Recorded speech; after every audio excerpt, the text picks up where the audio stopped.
the pop-up. Okay, Mike Weston is the Managing Director of SMTW Limited, a consultancy advisory firm. And, of course, Mike, a familiar face. Good to see you, my friend. Good to see you too. Hey, before we talk about this political ban and this hoo-ha between Twitter and Facebook, I guess you could call it, I want to talk about last night, Facebook's numbers. They came up. Yeah. These are the numbers that they made for the last 3 months, ending in September. Yes. It's astonishing. It's like they've got a money printing machine. They totally have. $17.5 billion, and they in all, and they $6 billion of that was profit, and it was up 28% compared to the same time last year. Yeah.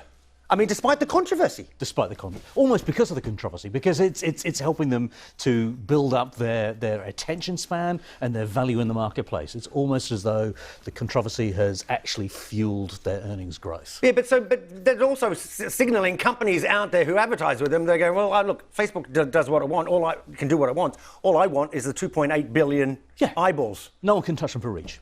Right, okay.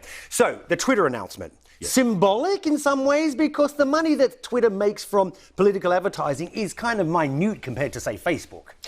Well, yeah, but in terms of their overall business, it's probably a slightly bigger percentage of their business than it is for Facebook. Okay, wow. Because if you think about Twitter, it has quite a strong political feel to it, and therefore it's a good target place for a lot of political type of advertising to take place. You think a good move, don't you? I think it's a really interesting move. I think it's a brave move in some ways. I think...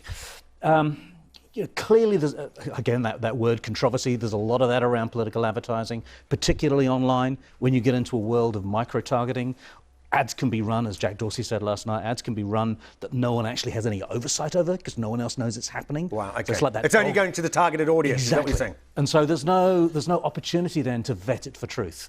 And this is a lot of where his announcement last night. Yeah, slightly problematic if you can't vet it for truth, isn't it? Does the Twitter announcement now put pressure on Facebook? Because Zuckerberg so far says, I'm not going to follow suit.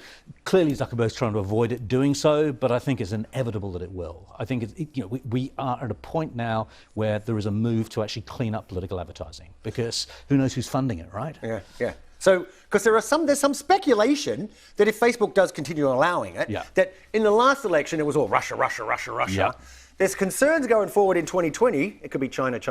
Exactly. Russia won't be the only non-US actor who is going to be accused of, if not doing, the funding of political advertising in the US. And suddenly you've got elections being affected by people who aren't actually part of the US Democratic electorate. Yeah. And in about 15 seconds, what does this mean for President Trump? So just for the dummies, i.e. me, so he can still tweet? Yeah, exactly. He can earn the attention, he just can't pay for it. Okay.